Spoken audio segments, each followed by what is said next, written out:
Bismillahirrahmanirrahim. Assalamualaikum warahmatullahi wabarakatuh. Selamat datang di channel Kirana, channel tentang kisah Rasul, Nabi dan peradaban bersama Agus Mu'alif Rohadi. Sesi kemarin kita sudah sampai membahas pertemuan Nabi Sulaiman dengan Ratu Bilqis, dan Ratu Bilqis kemudian pulang dengan telah menganut ajaran tauhid berdasarkan kitab Taurat. Saya sebut negeri kedua yang yang menganut risalah tauhid berdasarkan Taurat. Di Mekah mungkin juga sudah masih berjalan risalah tauhid, tapi tidak selengkap yang ada di Taurat, karena tidak dikisahkan bagaimana Nabi Ibrahim mengajarkan syariat tauhidnya kepada Nabi Ismail. Tapi di sana ada ibadah haji, yang ibadah haji itu faktanya dilakukan turun temurun hingga sampai masa Nabi Muhammad pun.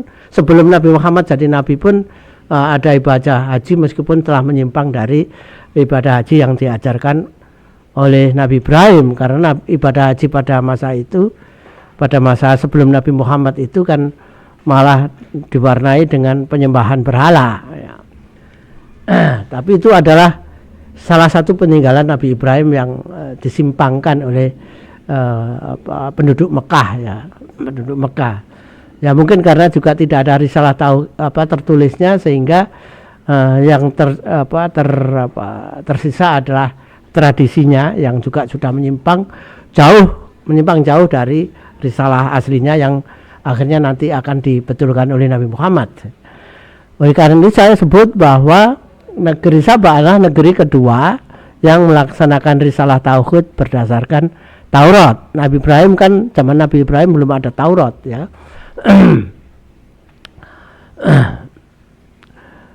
Oleh karena itu saya sebut negeri Sabah adalah negeri kedua yang menjalankan risalah tauhid berdasarkan Taurat. Selanjutnya adalah dalam Quran surat Shad ayat 34-35 dijelaskan bahwa Allah telah menguji Nabi Sulaiman. Jadi Allah menguji Nabi Sulaiman,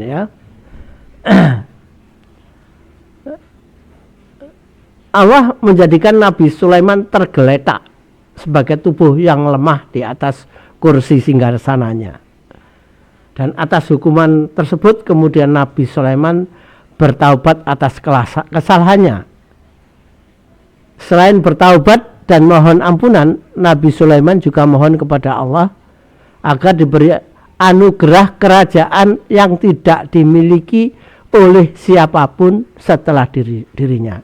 Jadi setelah bertaubat, setelah diuji oleh Allah, kemudian bertobat, mohon ampunan, tapi Nabi Sulaiman juga mohon kepada Allah agar kerajaan yang dianugerahkan kepada dirinya itu adalah kerajaan yang tidak dimiliki oleh siapapun setelah dirinya. Jadi tidak ada yang menyamai. Nah, apa efek dari permohonan Nabi Sulaiman ini yang seperti diinformasikan dalam Quran surat Shad ayat 34-35? Itu tadi, karena tidak ada yang menyamai.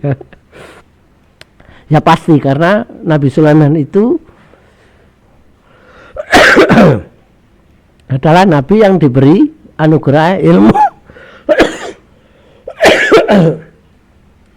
ilmu hikmah dan ilmu keadilan. Jadi selain itu kekayaan, puncak kejayaan terjadi pada Nabi Sulaiman, sehingga setelah itu penggantinya tidak ada yang punya kualifikasi seperti Nabi Sulaiman. Apa efeknya dari permohonan itu? Sebelumnya kita bahas juga apa yang dimaksud dengan ujian tersebut. Yang dimaksud ujian tersebut apa? Sehingga akhirnya Nabi Sulaiman dihukum menjadi tergeletak tidak berdaya. Ayat sebelumnya menjelaskan, yaitu pada Quran surat Shad 133 memberikan informasi yang menurut saya kalimatnya adalah kalimat yang bersifat metafora, perumpamaan ya. Yaitu Nabi Sulaiman terbuai, tertarik karena tertarik dengan kuda-kuda yang jinak, terbuai dengan kuda-kuda yang jinak, tapi sangat cepat larinya, sehingga Nabi Sulaiman terlena oleh keindahan kuda-kuda tersebut dengan karena terlena itu waktunya kemudian banyak dihabiskan untuk melakukan mengusap kaki dan leher kuda tersebut ya. Sepanjang hari, disebut sepanjang hari, yang berakibat lalai dengan tugas-tugasnya sebagai rasul maupun sebagai raja. Ini adalah metafora ya. Ini adalah kalimat metafora. Ya, ini analisa saya terhadap kalimat perumpamaan ini. Karena apa? Nabi Sulaiman sudah sampai pada puncak kejayaannya. Kedua, tidak ada musuh yang tidak ada musuh yang yang mengganggu dirinya ya. Tidak ada negeri yang mengganggu negeri Israel. Negerinya dalam keadaan damai, sejahtera, kaya ya. Penduduknya juga kaya ya. Namun kondisi seperti itu justru membuat Nabi Sulaiman terlena sehingga menghabiskan waktunya dengan mengusap-usap kuda-kuda yang jinak, tapi bisa berlari kencang. Nah, jadi saya menafsirkan, saya membuat perumpamaan ini saya tafsirkan dalam konteks saat itu karena istrinya Nabi Sulaiman ini banyak ya, dari banyak suku ya, dari kerajaan tetangga, sehingga waktunya habis untuk melayani istrinya.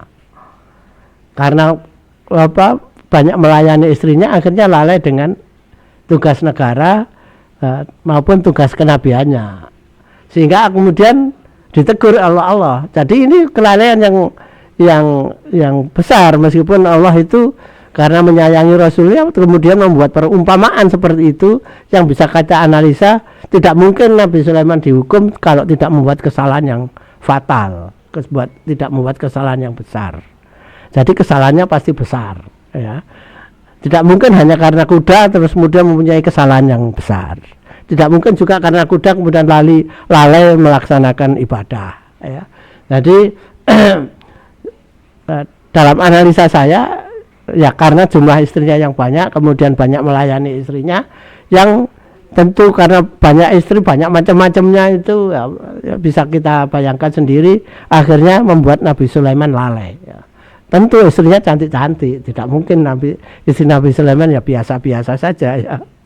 Pasti kalau dari suku yang lain ya pasti wanita yang tercantik pada suku itu. Jadi itulah yang membuat Nabi Sulaiman lalai, kemudian dihukum oleh Allah menjadi tergeletak di kursinya, tidak berdaya, tidak punya tenaga ya. Kehabisan tenaga, tidak punya tenaga, tidak berdaya upaya, sampai akhirnya tidak kembali, tenaganya itu tidak bisa kembali, yang itu kemudian menyadarkan Nabi Sulaiman kemudian bertaubat. Allah menyayangi Rasulnya apalagi sudah bertaubat ya. Memang setiap Nabi ada kesalahannya, dan ketika bertaubat ya diampuni oleh Allah seketika itu juga. Karena apa? Diampuni seketika itu juga karena nanti di akhirat harus memberi syafaat. Jadi tidak ada hisab nanti di akhirat karena sudah dihukum di dunia ya. Dan tuntas dengan dibalas pertobatan ya. Sehingga di akhirat langsung bisa memberikan syafaat. Itulah metafora dari Quran surat Shad 31 sampai 34 itu ya. Jadi Nabi Sulaiman dihukum, kemudian setelah bertobat diberi karena permohonannya diberi kerajaan yang tidak ada lagi yang seperti yang dianugerahkan kepada dirinya itu.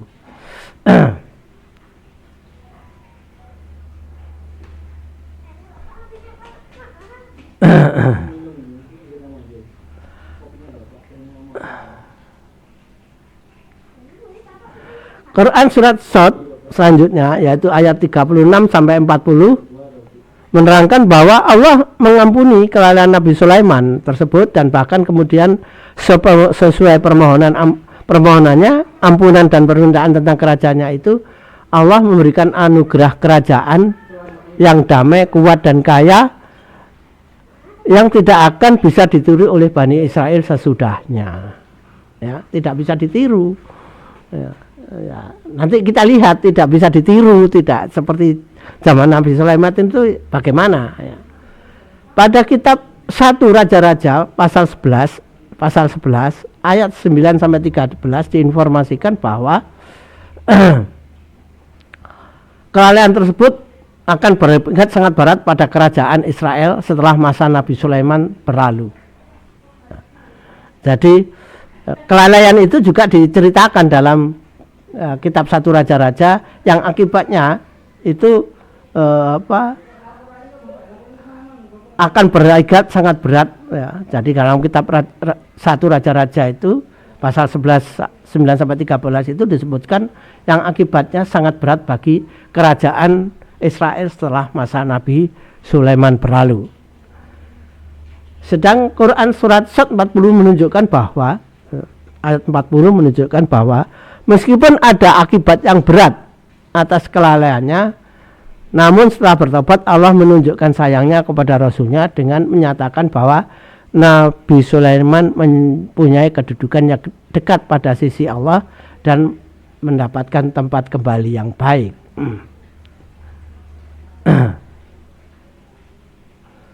Pada masa Nabi Sulaiman, jadi pada masa Nabi Sulaiman, kerajaan Israel melakukan hubungan kerja yang sama yang baik dengan kerajaan Mesir, ya, yang telah mulai bangkit dari keterpurukannya yang panjang.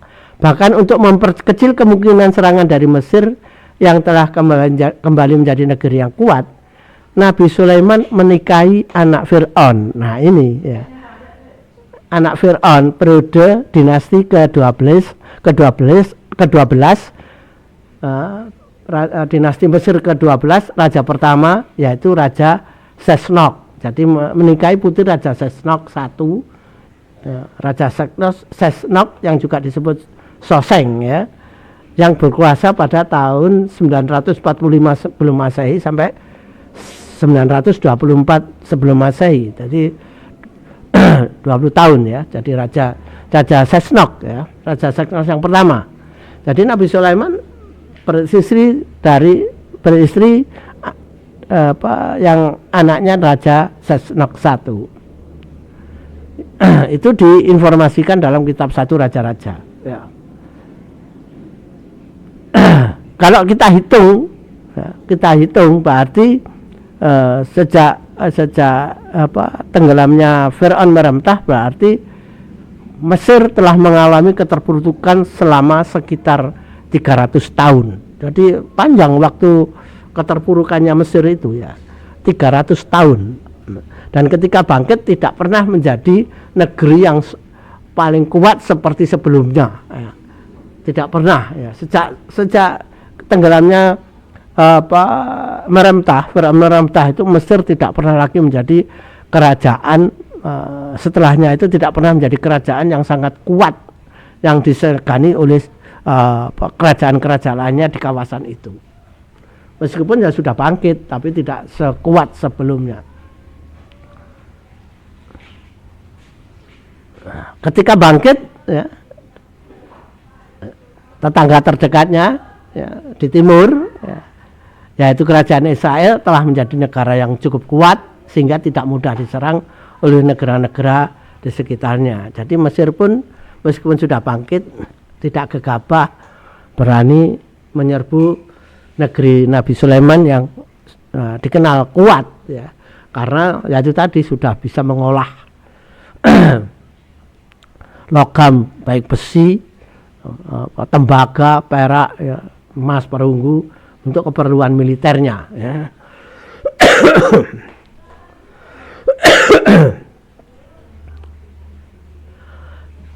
Dari beberapa ayat kitab 1 Raja-Raja saya bisa menganalisa kondisi kerajaan pada masa akhir masa Nabi Daud maupun pada masa Nabi Sulaiman. Jadi sejak akhir masa Nabi Daud sampai selama kerajaan Nabi Sulaiman. Yang informasinya saya dapatkan dari kitab 1 Raja-Raja. Kitab 1 Raja-Raja.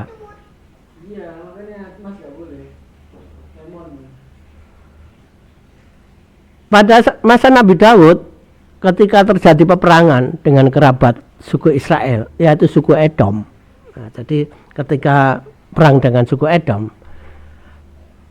panglima pasukan Nabi Daud, yaitu Yoab, yang dihukum mati Nabi Sulaiman ketika Nabi Sulaiman menjadi raja, selama 6 bulan menduduki wilayah Edom, melakukan banyak pembunuhan yang menyebabkan pengungsian suku Edom besar-besaran ke negeri Mesir. Jadi Yoab memang sangat kejam, yang Nabi Daud sendiri tidak suka, sehingga diinformasikan kepada Nabi Sulaiman, yang akhirnya Nabi Sulaiman itu menghukum mati Yoab, ya. Terkenal kejam. Pada rombongan yang lari ke Mesir itu ada salah satu tokoh muda dari suku Edom, yaitu Hadad, bernama Hadad. Di Indonesia banyak orang bernama Hadad, ya. Yaitu Hadad, yang di Mesir menarik perhatian Sesnok, Raja Sesnok, ya, yang kemudian dipeliharanya, bahkan dikawinkan dengan adik istrinya. Jadi Hadad ini pasti tokoh yang paling berpengaruh dari para pelarian suku Edom yang ke Mesir, ya. Juga sangat mungkin Hadad ini orang yang memang sebelumnya jadi memang orang yang berpengaruh di negeri Edom, ya. Sehingga oleh Sesnok sendiri dikawinkan dengan adik istrinya. Jadi tidak sembarangan sampai dikawinkan dengan adik istrinya, ya. Kalau Nabi Sulaiman dikawinkan dengan anaknya Sesnok, ya, dengan anaknya Sesnok, tapi Hadad ini dikawinkan dengan adik istrinya, adik Sesnok, ya. Nah, ketika Hadad mendengar bahwa Nabi Daud dan Yoab meninggal, Yoab meninggal dihukum mati, tidak lama kemudian Hadad minta izin kepada Sesnok untuk pulang kembali ke negerinya, yaitu negeri Edom, untuk membangkitkan negerinya kembali. Tentu Sesnok senang kalau Hadad pulang membangun negerinya. Karena apa? Negeri Edom akan dapat menjadi sekutu Mesir, ya. Maka diperbolehkan pulang untuk membangkitkan negerinya kembali, ya. Hadad pulang. Dengan demikian, ya,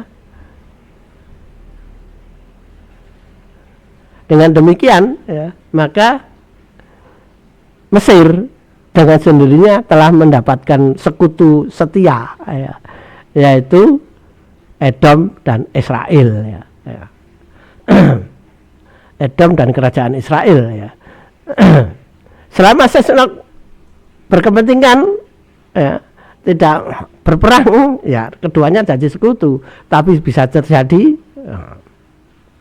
Mesir suatu saat akan menyerang dengan dibantu kerajaan Edom. Bisa terjadi seperti itu. Karena kepentingan Mesir terhadap kerajaan Israel lebih besar daripada kepentingan pada negeri Edom. Menguasai negeri Israel lebih besar manfaatnya daripada menguasai negeri Edom. Dalam pikiran Mesir kan seperti itu, ya. Jadi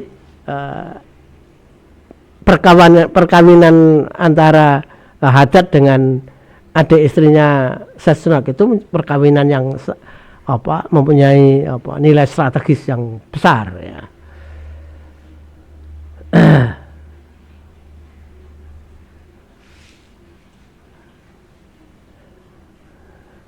Bahkan, ya,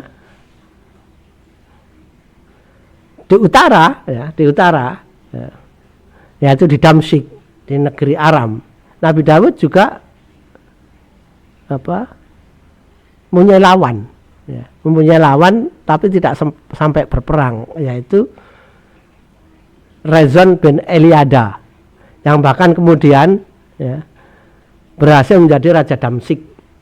Damsyik itu kalau sekarang Damaskus, ya, menjadi raja Damsyik, ya, menjadi menjadi raja menjadi raja bangsa Aram, ya.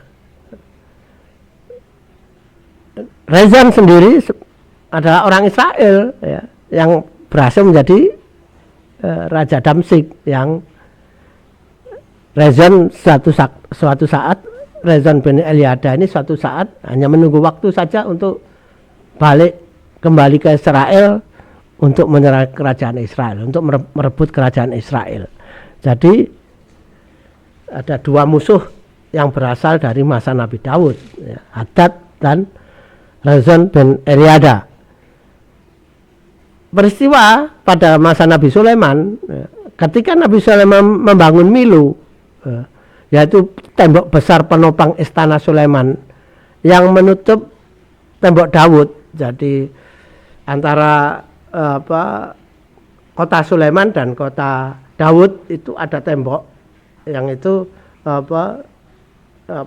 disebut tembok Milo, ya, membangun Milo. Jadi yang itu sekarang menjadi dinding depan Masjid Qibli, ya, dinding depan Masjid Qibli. Itu menjadi pembatas antara kota Daud dengan kota Sulaiman.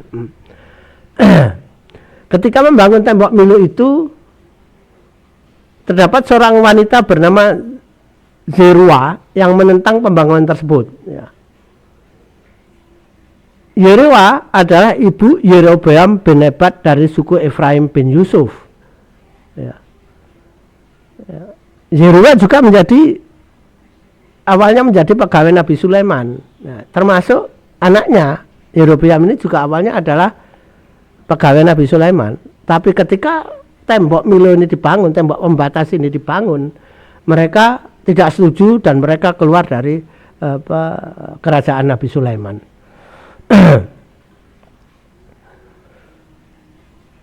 Pada saat yang sama ada seorang saleh, yaitu Ahia, orang dari kota Silo, ya, kota Silo dulu adalah kota tempat penyimpanan tabut Taurat, yang kecewa dengan Nabi Sulaiman karena membiarkan istri-istrinya yang dari Sidon, ya, yang dari Sidon, Moab dan Amon tetap menyembah berhala suku-sukunya, yaitu berhala Asyitoret, dewa suku Sidon, Kamos atau Chemos, dewa suku Moab, Milkom, dewa suku Amon. Jadi istri-istri Nabi Sulaiman yang dari Sidon, sekarang Lebanon, ya, Sidon, kemudian Moab, Amon itu masih menyembah berhala, istri-istrinya itu, ya. Jadi kalau istri dari Sidon itu menyembah Asyitoret, istri dari Moab itu menyembah Chemos atau Kamos, sedangkan yang dari suku Amon menyembah Milkom. Ya. Jadi ada istri Nabi Sulaiman yang masih memeluk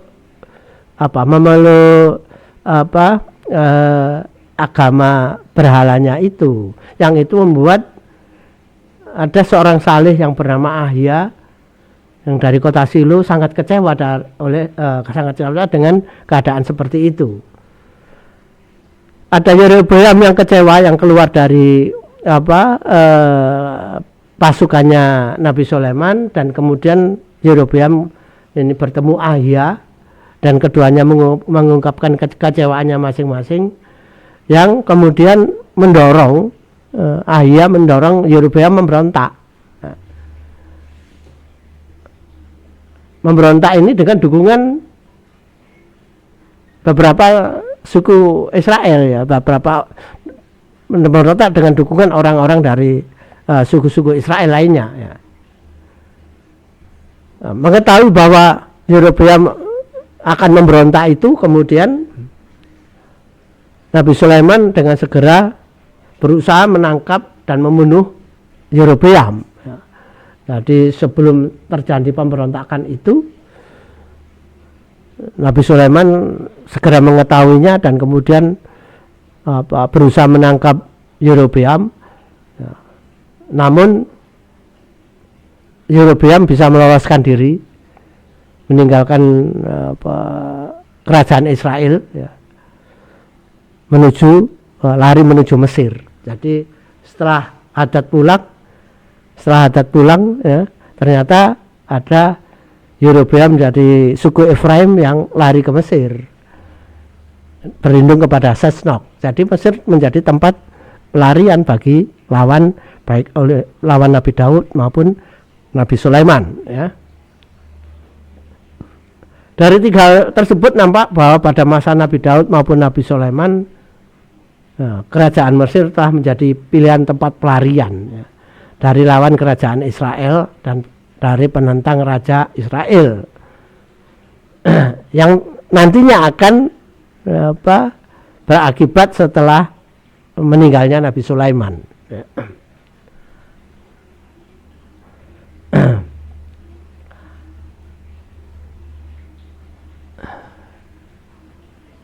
Baik Al-Quran maupun kitab raja-raja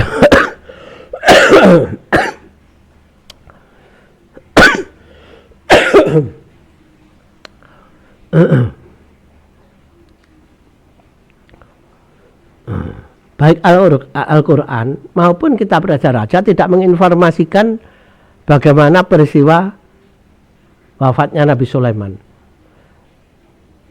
Quran surat Saba 14 menginformasikan bahwa tidak ada yang mengetahui bagaimana Nabi Sulaiman meninggal.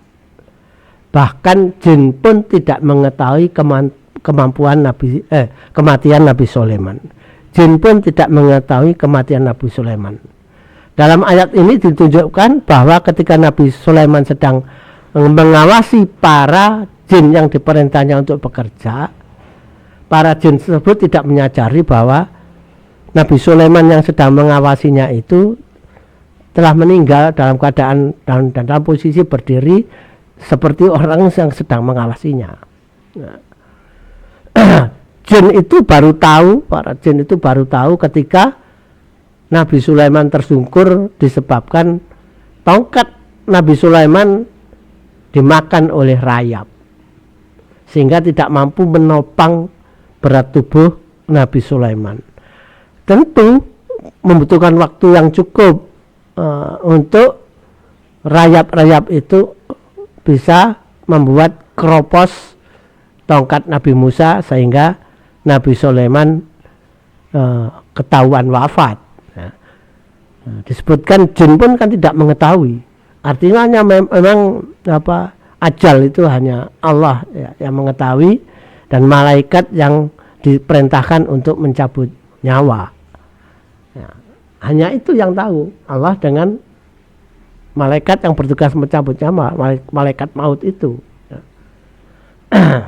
Hanya malaikat Israel setelah Allah yang mengetahui bahwa seseorang sudah waktunya mati. Jin pun tidak tahu. Ya, jin pun tidak tahu. Jin pun tidak bisa mencuri berita tentang kematian seseorang. Tidak bisa mengetahui. Ya. Jadi kalau ada orang meramal kamu akan mati, itu omong kosong, ya. Karena jin pun tidak mampu mengetahui itu.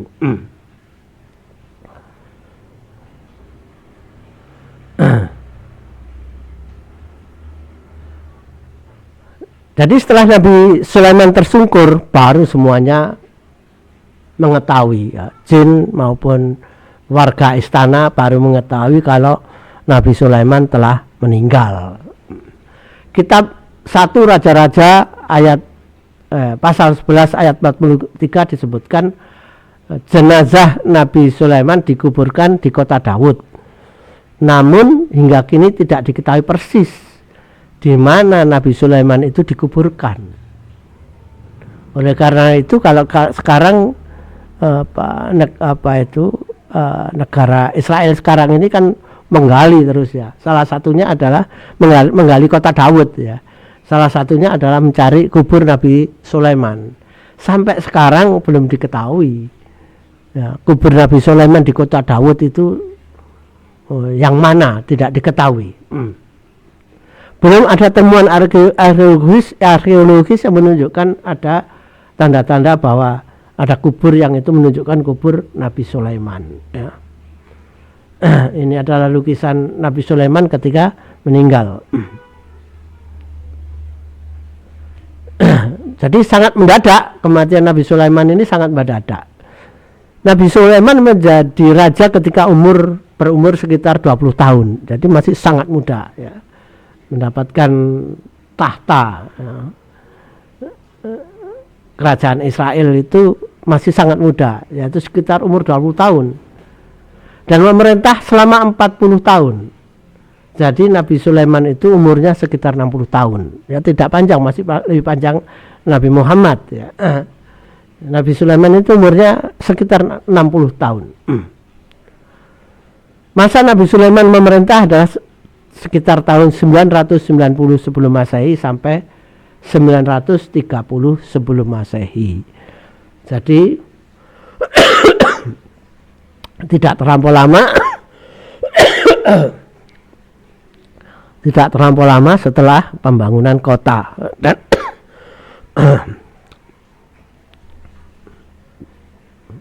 tidak terlampau lama setelah pembangunan kota dan istana ya, Nabi Sulaiman meninggal.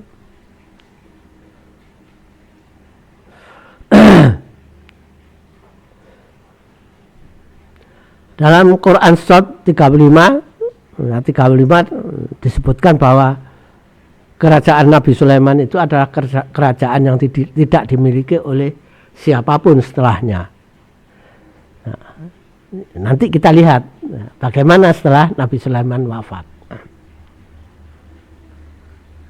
Tadi kita sudah uraikan bahwa ada musuh-musuh ya. Ada musuh-musuh dari Nabi Daud maupun Nabi Sulaiman. Anak Nabi Sulaiman ya, yang bernama Rehabeam kemudian menggantikan Nabi Sulaiman ya. Tentu Rehabeam ini tidak mempunyai kemampuan, kekuatan dan kebijaksanaan yang seperti bapaknya ya, tidak memiliki kemampuan seperti ayahnya. Karena hal itu kemudian berakibat pada bibit-bibit bibit-bibit permusuhan ya, bibit-bibit pemberontakan itu muncul pada masa Raja Rehabeam itu ya. Bibit-bibit perpecahan kerajaan mulai nampak. Kitab 1 Raja-Raja pasal 12 mengisahkan Yerobeam yang tinggal di Mesir ketika mendengar kematian Nabi Sulaiman kemudian pulang ke Israel. Di Israel kemudian Yerobeam mengumpulkan dukungan dari suku-suku Israel yang kebanyakan sudah mulai menentang Rehabeam karena terus ada kewajiban untuk membangun kota Sulaiman ya. Jadi tidak berhenti, ternyata membangun kota Sulaiman ini dilanjutkan lagi oleh Rehabeam ya. Yang sebelumnya sudah berapa tahun ya, 7 tahun tambah 13 tahun, Haikal Sulaiman 7 tahun, membangun kota 13 tahun termasuk istana ya. Jadi sudah 20 tahun mereka diwajibkan mengirimkan orang-orang untuk membangun Haikal Sulaiman maupun kota Sulaiman ya. Sudah 20 tahun. Nah, itu sudah ketika Nabi Sulaiman meninggal, ketika Rehabeam kemudian berinisiatif untuk membangun lagi kelengkapan kota yang lain, ini menimbulkan masalah ya, menimbulkan perlawanan. Nah, Rehabeam memanfaatkan kondisi itu untuk mengumpulkan suku-suku yang lain yang penduduknya tidak puas. Penduduknya tidak puas karena terus harus menyediakan waktu dan tenaganya untuk membangun kota Sulaiman.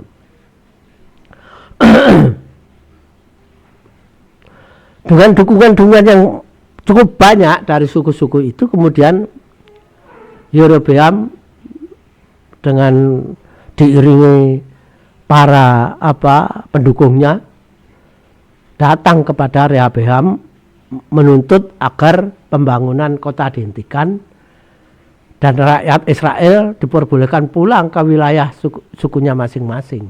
Jadi membangun itu kan bergiliran ya. Jadi orang itu digilir untuk menyediakan waktu, tenaga, dan kekayaan, termasuk kekayaan untuk membangun kota ya. Jadi ini kemudian menimbulkan masalah, yang masalah itu dibawa Yerobeam ke hadapan Rehabeam. Yerobeam mengatakan telah banyak kekayaan negeri Israel digunakan untuk membangun Yerusalem. Jadi telah banyak kekayaan. Jadi meskipun terkenal kaya raya, ya, kerajaan Nabi Sulaiman itu kaya raya, tapi penduduk kerajaan Israel tidak sepenuhnya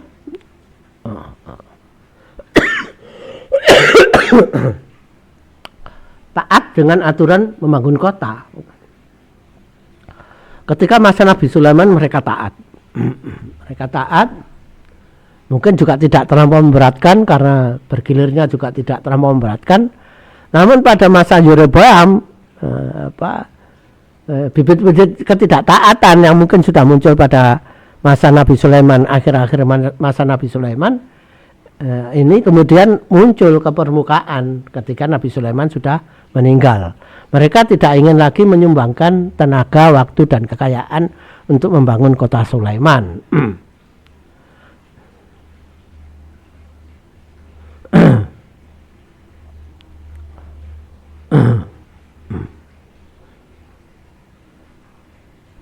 Rehabeam mendengar tuntutan Yerobeam itu kemudian menanggapinya agar Yerobeam pulang terlebih dahulu, dan Rehabeam dirinya akan membahas masalah ini dengan para pembesar istananya. Namun setelah Yerobeam pulang, pembantu Rehabeam ini menyarankan agar menolak permintaan tersebut. Jadi rajanya didorong agar menolak permintaan Yerobeam dan para pengikutnya. Rehabeam kemudian memanggil kembali Yerobeam untuk datang ke Yerusalem, dan ketika Yerobeam datang dan diberitahu bahwa tuntutnya tidak bisa diterima, kemudian bahkan bukan hanya memberitahu, tapi juga Rehabeam mengancam apabila Yerobeam tetap pada tuntutannya, maka akan memberikan pekerjaan yang lebih berat kepada rakyat Israel. Jadi jika Yerobeam Yerobeam tidak mentaati keputusan istana, maka Rehabeam akan mengancam akan membuat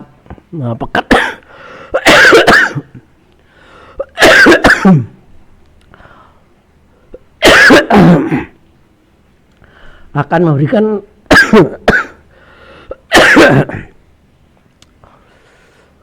memberikan pekerjaan yang lebih berat lagi kepada rakyat Israel, ya.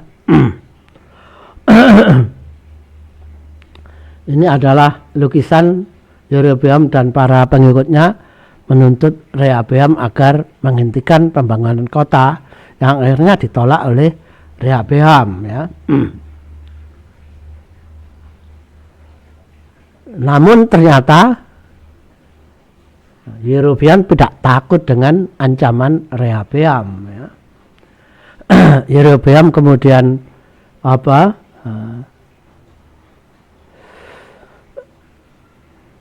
mulai mengumpulkan rakyat untuk memberontak.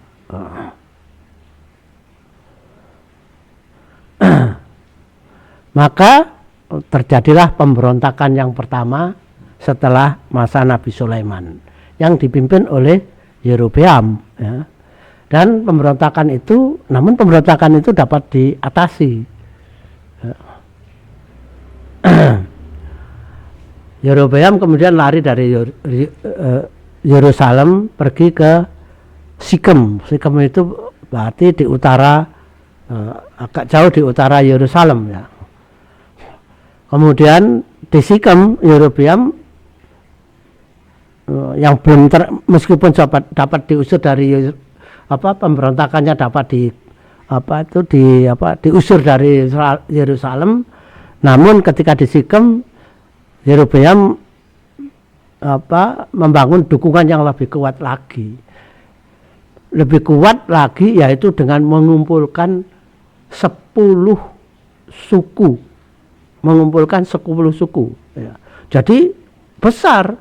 Dari 12 suku Bani Israel ini kemudian 10 suku 10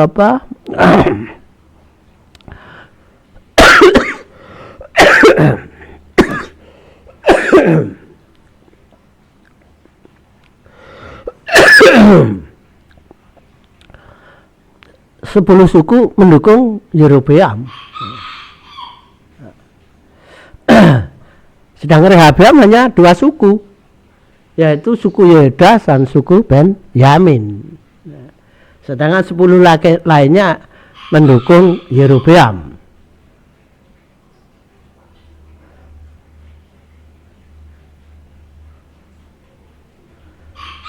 Melihat kenyataan itu, Rehoboam tidak tinggal diam. Dia mengumpulkan sekitar 180.000 orang. 180.000 orang ya, untuk menyerbu Yerobeam. Ya. Namun sebelum sangat besar ya, 180.000 orang. Namun sebelum niatan itu dilaksanakan, ada orang yang saleh, yaitu yang bernama Semaya, yang ini kemudian diakui sebagai nabi karena menerima wahyu ya. Jadi Nabi Semaya yang menyatakan kepada, yang wahyunya disampaikan kepada Rehabeam. Wahyu itu disampaikan kepada Rehabeam bahwa wahyu itu menyatakan Allah telah memberitahukan bahwa kepada dirinya bahwa pecahnya kerajaan tersebut karena sudah dikehendaki oleh Allah. Jadi terpecah 2 kerajaan ini akhirnya, yaitu satu kerajaan di Yerusalem, pusatnya Yerusalem, di yang rajanya adalah Rehabeam, dan kerajaan lainnya dipimpin oleh Yerobeam yang awalnya berpusat di Sikem.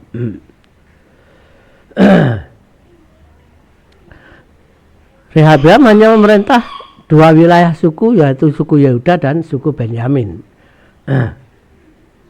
Sedangkan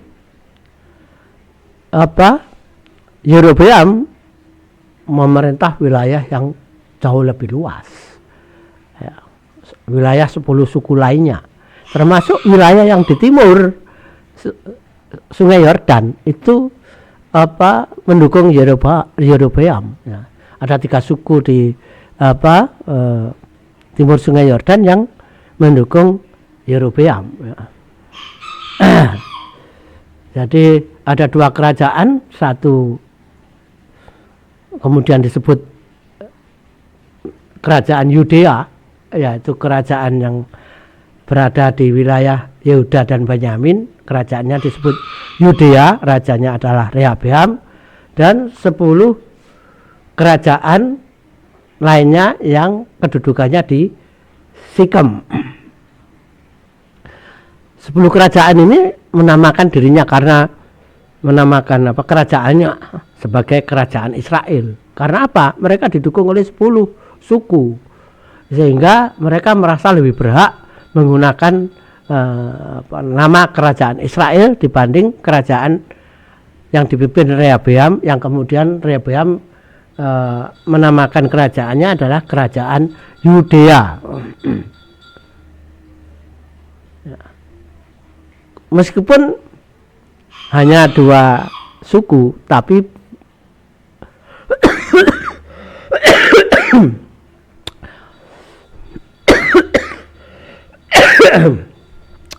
kerajaan Yudea punya kelebihan dari kerajaan Israel, yaitu keberadaan Haikal Sulaiman dan Tabut Taurat. Ya. Kerajaan adanya Haikal Sulaiman dan Tabut Taurat yang itu tidak berada di wilayah 10 suku lainnya. Ya. Menyadari itu, Yerobeam yang telah lama di Mesir, yang sudah mungkin akrab dengan penyembahan berhala bangsa Mesir, menyembah dewa Ra, ya, Amun-Ra, ya. Maka Yerobeam mendirikan identitas religius yang sendiri, ya. Dia mengangkat nabi-nabi palsu. Nah, inilah dimulai peristiwa yang selain perpecahan juga peristiwa yang menggambarkan pertama rapuhnya, ya, pada saat itu masih rapuh, ya, ajaran tauhid yang hanya punya 1 kitab, itu pun dibuka 7 tahun sekali, ya. Sehingga seorang raja yang namanya Yerobeam itu bisa mengangkat nabi-nabi palsu, ya, mengangkat nabi-nabi palsu. Yerobeam khawatir penduduknya banyak pindah ke Yudea, ya, karena di sana ada Haikal Sulaiman. Ya pastilah penduduk Israel meskipun ada yang murtad, tapi masih banyak yang menjalankan risalah tauhid, ya. Meskipun sudah ada nabi-nabi palsu, tapi masih lebih banyak lagi yang menjalankan ajaran tauhid. Tapi karena raja adalah penyembah berhala, ini menjadi masalah besar di kerajaan Israel yang terdiri dari 10 suku Bani Israel itu.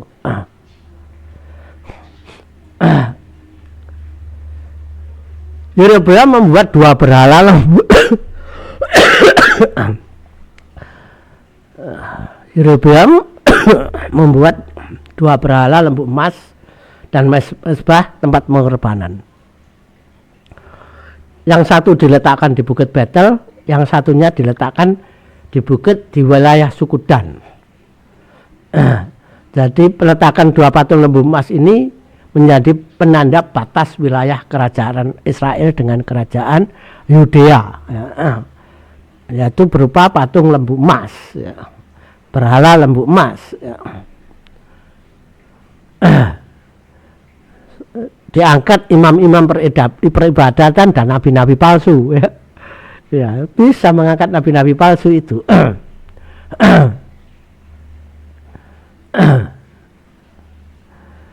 Imam-imam palsu juga bisa diangkatnya, ya. Tapi tidak dijelaskan bagaimana imam-imam palsu dan nabi-nabi palsu itu mengajarkan apa. Tapi yang jelas tidak mengajarkan Taurat, ya. Tidak mengajarkan Taurat, membuat ajaran sendiri dan menyembah lembu emas, ya. Ini adalah lukisan, ya.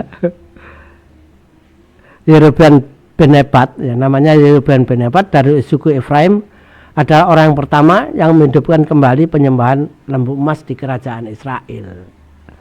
Ya. Ini adalah lukisan bagaimana lembu emas disembah,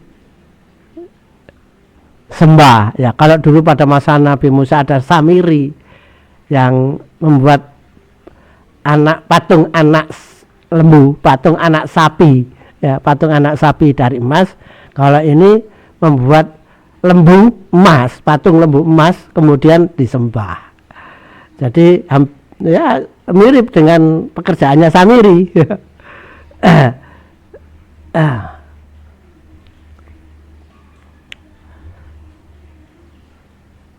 Apa akibat lebih lanjut dengan terpecahnya 2 kerajaan ini? Ya. Terpecahnya kerajaan Israel menjadi kerajaan ini, ya, jadi kerajaan Yudea dan kerajaan Israel. tetangga dari dua kerajaan ini, yaitu Edom,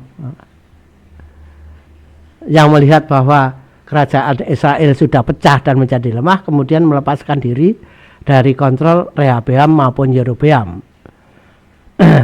Demikian pula Rezon bin Eliada di Damsyik segera melepaskan diri menjadi kerajaan sendiri. Dengan demikian, ya, wilayah kerajaan Israel terdapat 6 kerajaan, yaitu satu kerajaan Tirus, ya, kerajaan Tirus atau Sidon, ya, yang sekarang Libanon, 2 kerajaan Aram berpusat di Damsyik, 3 kerajaan Israel, 4 kerajaan Yudea, 5 kerajaan Edom, dan 6 kerajaan Filistin. Jadi di wilayah itu ada 6 kerajaan. Nah, menjadi lemah lagi, ya, kerajaan-kerajaan di situ menjadi lemah lagi, yang akibatnya akan sangat panjang.